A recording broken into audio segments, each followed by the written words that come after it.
Sekarang aku takut, Republik Indonesia ini pemegang sahamnya siapa lagi? Rakyat. Bukti nanti, rakyat ini duweni Indonesia. Tahu apa bukti ini? Loh, sing kok nyoblos pilihanmu, pilihannya parpol. Berarti gue udah bisa milih. Gue durung duwe hak milih. Tur kuwi dudu lemahmu saiki. Dudu lemahmu. Jadi saiki iki Indonesia itu tidak ada pemiliknya. Barang siapa memerintah, dia yang mengklaim dia adalah pemiliknya. Makanya kalau rakyat dikasih duit katanya bantuan pemerintah. Kalau pemerintah dulu uang sing kok gaji toh. Jadi tidak mungkin mereka mampu membantu rakyat, mereka itu orang gajian, orang upahan. Gitu ya. Oke. Aku harus ngomong ini. Iki durung beres durung. Nek biyen pas keraton cetha urusannya. Begitu saiki wis dadi republik ora cetha urusannya. Ya toh, ora cetha urusan. Siapa pemilik saham ora cetha.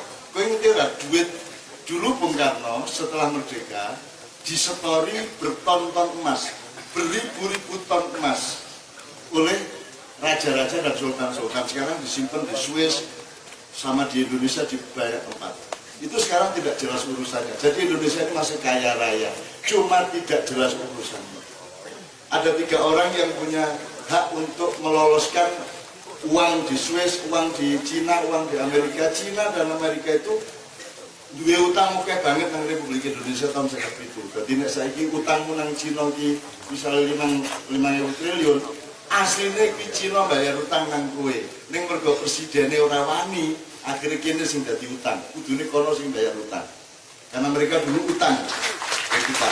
Jadi contoh aja. Intinya gini, pokoknya iki negara ora cetha, ora ana bedane negara karo pemerintah. Nyun sewu Pak Polisi ya. Pak Polisi itu bukan aparat pemerintah. Polisi, tentara itu aparat negara. Ya. Pegawai negeri ASN adalah aparat sipil negara, bukan aparat sipil pemerintah. Nek pemerintah kuwi mung sejelek 5 tahun. Nek negara ono akhire. Makanya semua yang aparat negara digaji sampai pensiun, betul. Tapi kalau pemerintah tidak, kecuali undang-undangnya dirubah sendiri oleh pemerintah. Nah, jadi teman sekalian sekarang ini kita belum jelas. Kalau 10 tahun lagi kita tidak merubah konstitusi di Indonesia, di mana negara sama pemerintah tidak kita pisahkan, ya. Saya cemas sama anak-anak saya, nasibnya tahun 2025 dan seterusnya.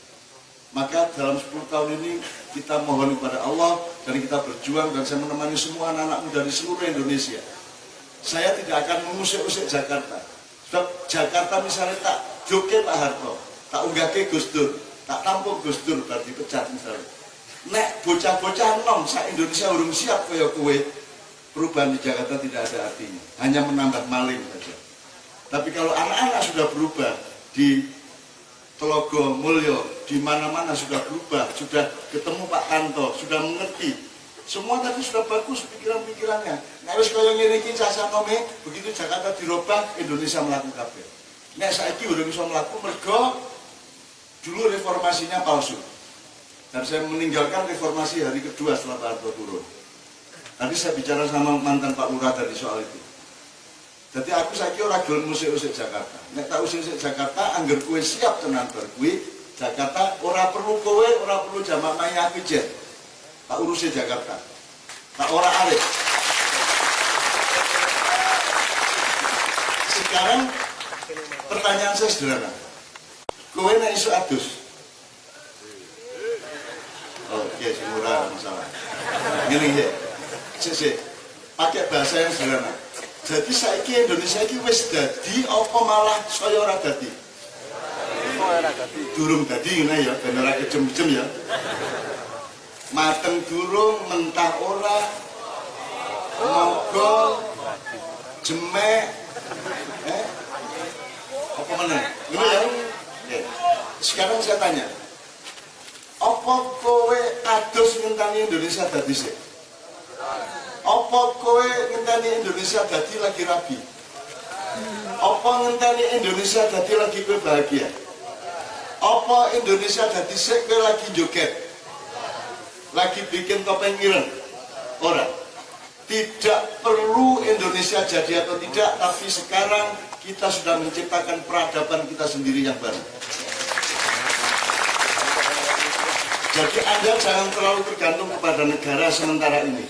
Sebelum infrastruktur rakyatnya jadi dan sebelum di Jakarta persyaratannya terpenuhi. Nah saya kira terpenuhi sama sekali. Aku takut. KPK itu lembaga negara atau lembaga pemerintah? Negara. Yang melantik KPK siapa? Presiden. Presiden itu kepala pemerintahan atau kepala negara? Kedua-duanya. Ya tak? Nah saiki sing meriksa presiden sapa? Wong dhek sing melantik. Ya tak? Jadi tidak jelas urusannya di Indonesia. MK itu Mahkamah Konstitusi, itu lembaga negara. BUMN badan usaha milik, hasilnya dikasih ke siapa? Kementerian. Kementerian itu negara atau pemerintah?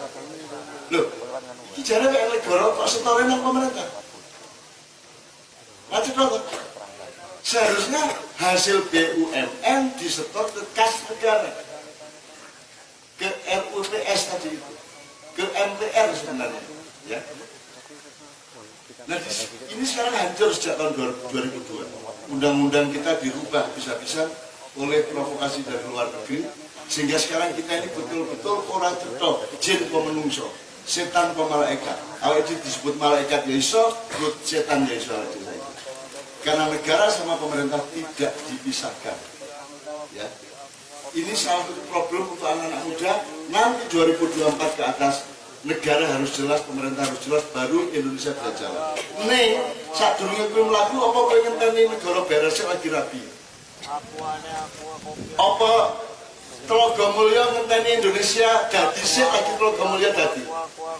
Ora, sekarang juga harus berangkat, sekarang juga harus bahagia, sekarang juga harus kerja keras, sekarang juga harus joget, sekarang juga harus tandang, sekarang juga harus gotong royong satu sama lain. Karena ojo melu Indonesia, sebab Indonesia itu mengarep muda. Sing iso nyelametke Indonesia mung kowe. Kok malah kowe dadi pengikutnya? Mungkin nggak Indonesia melahirkan acara seperti ini? Misalnya kementerian gawe ngene iso, presiden gawe ngene iso, gawe iso bertahan 2 jam. Saiki kewane nganti jam piro? Ora ana subuh mbok jam 09.00 gelem to? Dengan syarat Pak Lurah nyediani sarapan gitu. Nah, teman-teman sekalian, jadi Anda bukan bagian dari Indonesia. Anda adalah yang akan menolong Indonesia. Jelas. Anda adalah generasi generik, generasi yang tidak dilahirkan oleh Republik Indonesia, tapi generasi yang dilahirkan oleh kehendak Allah untuk menyelamatkan Indonesia beberapa tahun lagi. Ini ya. Nah, oleh karena itu 4 tadi tolong diingat-ingat. Sing tandang, kue, akidah, akhlakmu, mbok wis ora sama masalah itu. Ngopo to dadak narkoba barang? Ngopo to? Larang sisan. Mbok taimu dhewe kok iso. Kopi mesti mabuke kowe. Ya. Aja bodoh lah dadi wong jadi aja bodoh ngopo. Ngopo dadak narkoba ndak sing ora-ora. Jadi akhlak akidah beres. Nomor 2, kowe perwira nang awakmu dhewe. Bangun pagi, mencolot. Rasa bertele-tele, mencolot, sholat. Macul, dan gedeng, tandang, menek. Rasa kukan pikiran. Begitu kamu berpikir, kamu pasti tertunda. Langsung kerjakan apa saja. Arep kawin, langsung kawin. Besar pacaran. Bapak dadak yang jangan barang. Langsung parani wong tuane. Gua mahar apa? Cinta, ngono ae to. Kesungguhan hati. Ya.